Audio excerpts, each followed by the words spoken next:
Você não sente que em algum momento, não só tua mãe foi conivente, como ela aproveitou um pouco desses teus ganhos, Vivi? Olha, eu nunca falei isso em nenhum programa, Rafinha, mas hoje, assim, eu até pedi pra Deus mesmo. Falei, Deus, eu não sei o que eu vou falar lá, além de contar um pouco da minha história. A sua esposa falou, não tem pauta, né? Uma pauta. É a sua história, fica tranquila. Só que assim, e eu falo muito isso nos congressos, hoje eu ministro para muitas jovens. Hoje mesmo, saindo daqui, eu tô indo para Santos, vou ministrar dentro de uma favela, no México 70, na Igreja Peniel. Então, eu falo pras mães, eu falo pras adolescentes, não entra nesse caminho, não vai, não faça. Né? E eu conto detalhes, que aqui eu nem tô contando pra você, mas detalhes, sabe? Detalhes que a gente pode abrir, assim, né? Quando tá num congresso de mulheres. Só que eu falo, você mãe, você não quer um filho bandido. Ah, se meu filho descobrir que tá roubando. Mas ele traz um fogão pra dentro da tua casa, você cozinha no fogão. Ele, filho, eu não criei filho pra ser ladrão. Mas ele compra um guarda-roupa e você usa esse guarda-roupa. E o carro, então? Então, o que eu vejo hoje, a minha mãe faz 8 anos que ela não fala comigo, tá? É a primeira vez que eu tô falando isso. Eu amo a minha mãe. Só que faz 8 anos que a minha mãe não fala comigo. Eu deixo meus filhos, quando a gente vai visitá-la, na porta da pousada da casa que eu construí com o dinheiro do filme pornô. Inclusive, eu tenho provas, né? Eu tenho depósito que eu fiz na conta, né? De quem eu fiz para construir a pousada para minha mãe. Só que depois da minha conversão, ela parou de falar comigo. Aconteceram várias coisas. Escolha dela. Eu amo a minha mãe. Escolha dela. E um dos motivos foi porque uma vez eu fui no Super Pop e o programa era ao vivo. Não deu nem pra falar, olha, não põe isso. Foi ao vivo. Depois da minha conversão, que eu vou contar agora rapidamente como foi a minha conversão. Mas falando dos filmes, eu fui no Super Pop pra falar da minha conversão. E a Luciana, obviamente, perguntou como que tinha sido os filmes, se eu tinha ganhado. E eu falei. E eu falei assim, olha, a única coisa que sobrou é o que eu dei pra minha mãe. Que o resto, depois da minha conversão, eu desfiz de tudo. Eu me converti com um carro importado, mas eu sentia, Deus não se agrada disso.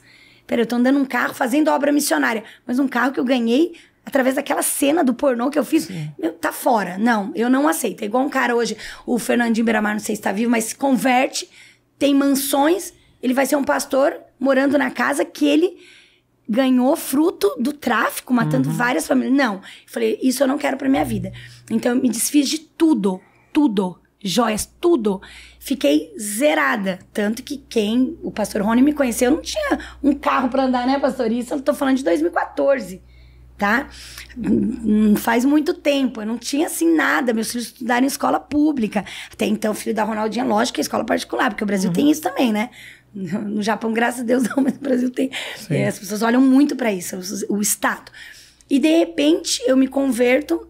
O Cacau me chama pra fazer os filmes, eu venho, com o apoio da minha mãe veio. E a prova disso é que a minha mãe tava na festa de lançamento. Minha mãe, o meu irmão mais velho, ele sempre teve muita dificuldade, né? Assim, ele sofreu muito, né? Não que não tenha usufruído, mas ele sofreu muito com tudo isso. E o mais novo não sofreu nada. E a minha mãe, eles estiveram comigo na festa de lançamento. Então, eu faço os filmes em 2008. Minha filha recém-nascida, foi a pior coisa que eu fiz em toda a minha vida e a melhor. Foi a pior, os filmes. Por quê? Pior porque, assim, gravar uma cena, né, num set de gravação. Eu gravei, a primeira cena que eu fiz com um ator que ele é gay. E, posteriormente, eu gravei com o marido dele, né, os dois trabalham. E foi a pior coisa, assim, a maquiagem teve que refazer umas 7 vezes, porque eu chorava, e eu tava usando metanfetamina. Então eu ia no banheiro, cheirava, voltava, eles me davam champanhe. E o diretor, apesar de ser desse mundo, underground, prostituição, um querido, o diretor do filme, ele falou, Vi, eu te entendo, calma. E eu falava, gente, eu tenho uma filha recém-nascida. Eu ainda tava com os pontos, sabe? Que foi cesárea. E eu coloquei prótese na pressa pra gravar o filme, né? Porque não dava pra gravar daquele jeito, coloquei prótese. Então eu tava assim, olha... Costurada, arrebentada. E eu falei, não, mas é o dinheiro, preciso de dinheiro. E tudo que eles já tinham me dado. Antes de eu gravar a cena, eles trouxeram eu, minha mãe, meus 2 filhos, meu ex-padrasto, 5 pessoas do Japão com passagem de volta. Só de passagem foi quase 50 mil reais. Então eu falei, não, eles já investiram em mim. Eu cheguei, eu exigi um carro importado, que era parte do cachê. Me deram o carro. Eu quero ficar nos Jardins, né? Porque tem que ostentar, eu queria ostentar. Eu quero ficar nos Jardins, num flat. Era 7, quase 10 mil por mês o flat, 6 meses. Quanto que você acha que ganhou total do filme pornô? Total, Deu mais... De cara foi quase R$500 mil. Porque entre carro, cenas, eram 5 cenas. Então eu calculava que por cena eu tava ganhando 100 mil. Né? Foram 5 cenas que eles dividiram. Vivi no carnaval, vivi no iate, vivi não sei aonde, vivi não sei... Tal. Mas a primeira, as outras, eu já tava tão louca, Rafinha, mas tão louca. Inclusive as pessoas falam, ela tava muito louca. Até quem é fã de filmes, fala, meu, a mulher não tava normal, não tava. Eu tava tão louca. E que gerava uma revolta, não era um arrependimento, porque arrependimento, quando você sente, você deixa de fazer. Era um remorso, e agora o que vai ser da minha vida? Então assim, eu fiz pelo cachê, vivi momentos maravilhosos antes da cena, porque era uma falsa impressão, nossa, eu tô rica. Tipo assim, olha, eu tenho tudo. Mas eu esquecia que em algum momento eu ia ter que gravar a cena.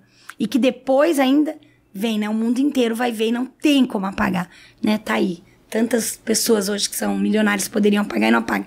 E daí quando eu caio numa depressão profunda, no ano seguinte, no ano do lançamento.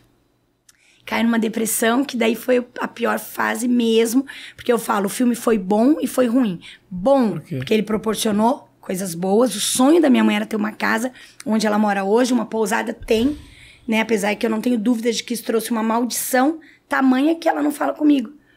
Entendi. Entendeu? Uhum. Então, assim, realizou um sonho. E você vendo uma mãe feliz, você realizar o sonho de uma mãe, de um filho, é maravilhoso, só que é momentâneo. E no ano seguinte eu caio numa depressão que eu só não fiz uma besteira porque realmente Deus tinha um plano na minha vida, isso eu não tenho dúvidas. Porque a Leila Lopes fez junto comigo e tirou a própria vida, não aguentou.